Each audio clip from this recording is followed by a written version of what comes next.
Sa simula ng pelikula, ipinakilala sa atin ng isang boksingero mula sa England na nagngangalang Billy Moore, na malapit nang makilahok sa isang laban sa boxing. Lumalabas na naglakbay siya sa Thailand para lang magkaroon ng hanap buhay sa sektor ng boxing. Gayunpaman, bago pumasok si Billy sa ring, gumamit muna siya ng droga at dito nabunyag na siya ay isang drug addict. Sa simula ng laban, nahirapan si Billy sa kanyang paghinga dahil sa ginamit niyang droga. Sa kabila ng kanyang malawak na paghahanda at mahigpit na pagsasanay, nabigo ang kanyang mga pagsisikap nang ang kanyang kalaban ay nakapagpatama ng isang malakas na suntok na nagpabagsak sa kanya sa canvas at tumapos sa laban. Gayunpaman, bumangon muli ang ating matapang na bida at hiniling na muling simulan ang laban. Sa sandali ng pagkadismaya, sinuntok niya ang referee at binugbog ito. Kalaunan ng gabing yun, naghanap si Billy ng aliw sa isang lokal na bar kung saan nakilala niya ang isang individual na nag-alok sa kanya ng pera kapalit ng droga. Kinaumagahan, ang mga Thai law enforcement officials ay bumisita sa tinitirhan ni Billy. Nang marinig ang kanilang pagdating, agad niyang itinago ang lahat ng kanyang droga sa loob ng kanyang underwear. Ngunit sa kabila ng kanyang pagsusumikap, inaresto siya ng mga pulis at nilagyan ng handcuff bago pinasandal sa kalapit na mesa. Pagkatapos ay dinala si Billy sa police station para sa mga kaso ng possession of illegal drugs. Kinabukasan, si Billy at ilang iba pang mga bilanggo ay dinala sa Kling Prem Prison, isang notorious na bilangguan sa Bangkok.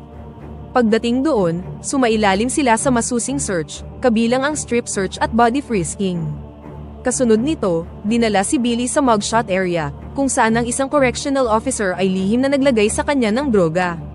Pagkatapos ay dinala siya sa isang masikip na selda, kung saan ang iba pang mga bilanggo ay sumisigaw at gumagawa ng kaguluhan. Ilang sandali pa, dumating ng isang opisyal upang ipaalam sa mga bilanggo ang patakaran sa loob ng bilangguan.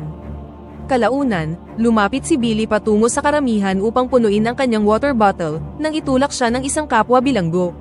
Sa sobrang galit, naghanda si Billy para gumanti. Ngunit sa sandaling yun, maraming mga opisyal ang namagitan at inihatid siya sa Bartolina. Kinabukasan, inilipat si Billy sa ibang selda, kung saan ang mga bilanggo ay merong mga tato sa buo nilang katawan. Hindi nagtagal, si Kang, ang pinuno ng mga bilanggo, ay ipinatawag si Billy at nagsimulang magsalita sa wikang Thai, na halos hindi naman maintindihan ng ating bida.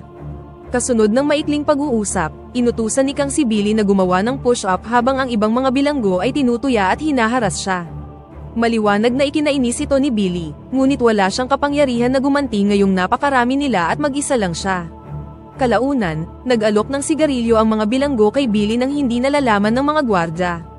Nang gabi ring yun, habang natutulog ang karamihan sa mga bilanggo, naglakad si Billy patungo sa banyo.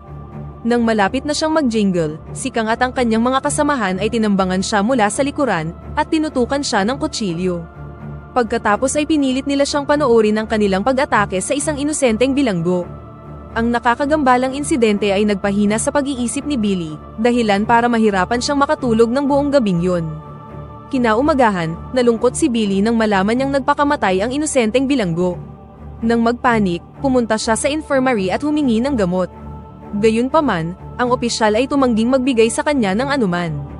Nangatwiran si Billy na nakita niya ang iba pang mga bilanggo na nakatanggap ng libreng painkillers, ngunit tumugon ang opisyal na hindi libre ang mga gamot, at humingi ng pera o sigarilyo bilang bayad. Dahil dito, muling napikon si Billy, na nagudyok sa kanya na makipag-away sa mga opisyal, kung saan kinagat niya ang isa sa mga ito sa leeg. Sa kasamaang palad, hindi nagtagal ay dumating na ang ibang mga opisyal at binugbog siya.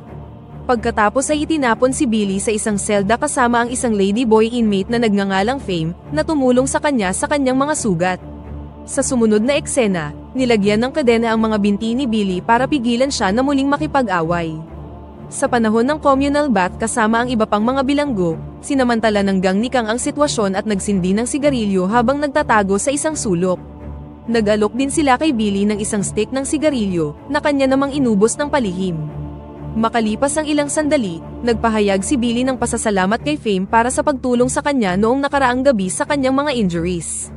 Habang humihingi ng ilang sigarilyo, tinanong ni Fame kung ang kanyang pamilya ay nagdedeposito ng pera sa kanyang account, kung saan tumugon naman si Billy na wala siyang pamilya.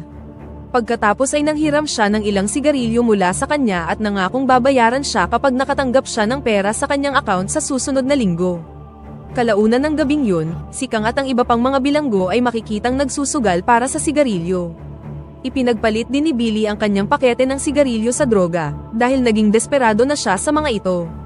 Kalaunan ng gabing yun, ginising ng mga opisyal ng bilangguan ang lahat at ipinaalam sa kanila na 3 bilanggo ang napatay. Pagkatapos ay pinalabas ang mga bilanggo para sa inspeksyon. Sa kasamaang palad, ang isang police dog ay naamoy ang droga sa mga damit ni Billy, at nang suriin siya ng isang opisyal, nakakita siya ng isang pakete. Nagulat si Billy, ngunit sinubukan niyang kumbinsihin ang opisyal na hindi sa kanya ang mga damit. Isinuot niya ang mga damit para lang ipakita na hindi niya ito kasukat, na kahit papaano'y nakumbinsi ang opisyal. Dahil dito, pinarusahan ng isa pang bilanggo, at nagalit si Kang at ang kanyang tropa nang nahuli ang kanilang kaibigan. Sa sumunod na araw, natagpuan ni Billy ang kanyang sarili sa isang desperadong sitwasyon, na nananabik para sa isa pang hit ng droga.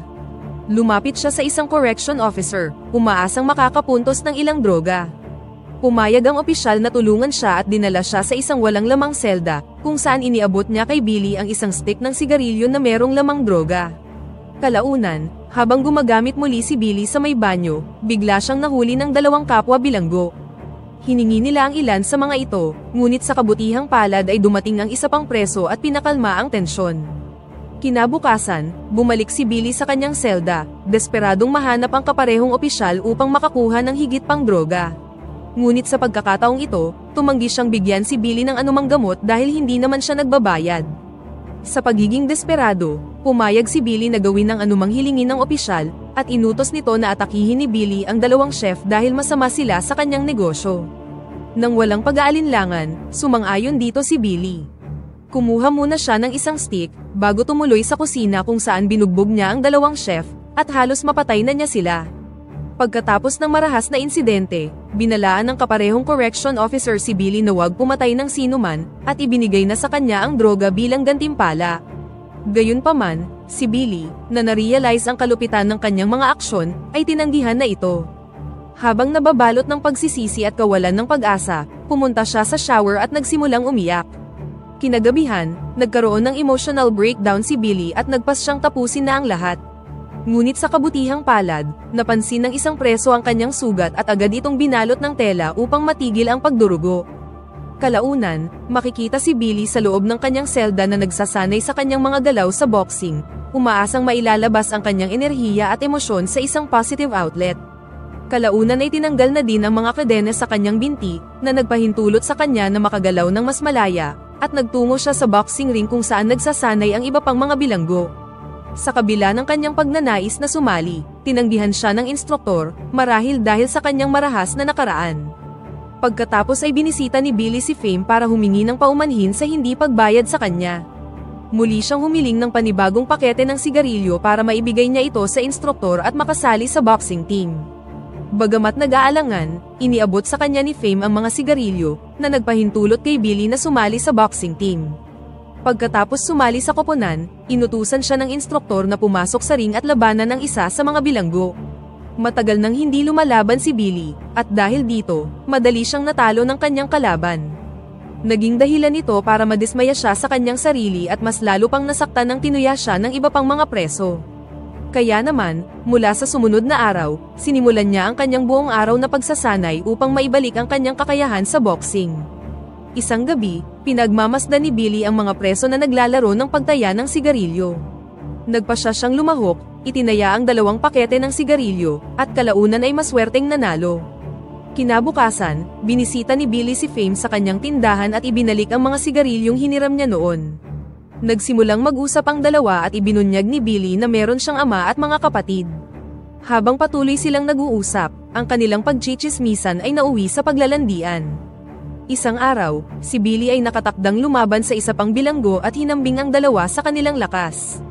Nang magsimula ang match, chill lang ang 2 ngunit hindi nagtagal ay naging mahigpit ang kanilang laban. Sa ika-4 na round, nakuha ni Billy ang kalamangan, at napatumba ang kalaban gamit ang kanyang kasanayan sa boxing, at ito ang unang pagkakataon na nanalo siya sa loob ng bilangguan.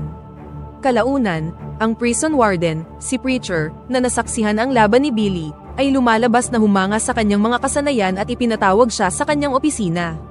Pagkatapos ay ibinahagi ni Preacher ang kanyang desisyon na ipadala si Billy sa isa pang selda na binubuo ng boxing team na magbibigay sa kanya ng mga pribilehiyo.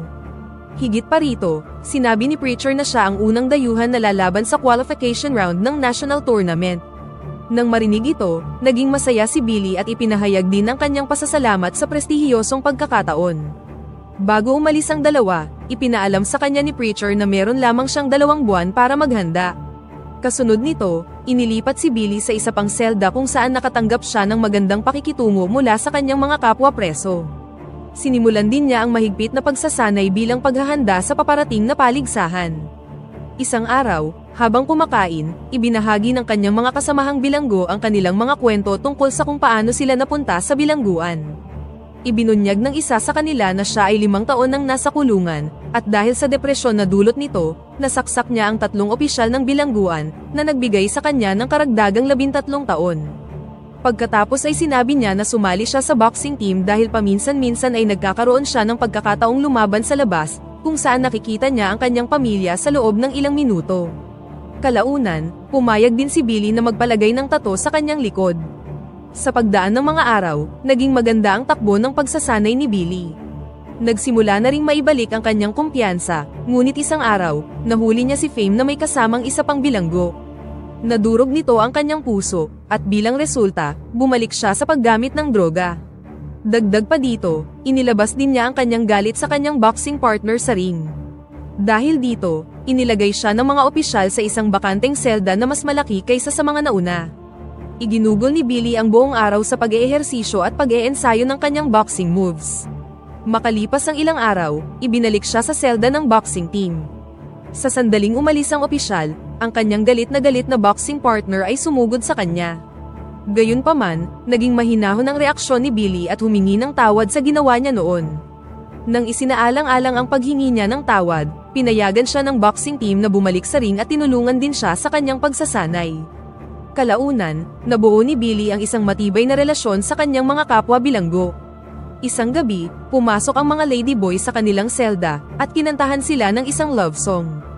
Sa kabuuan ng kanilang performance, pinanatili ni Fame ang kanyang tingin kay Billy, na nagpapahiwatig na meron pa rin siyang nararamdaman para sa kanya.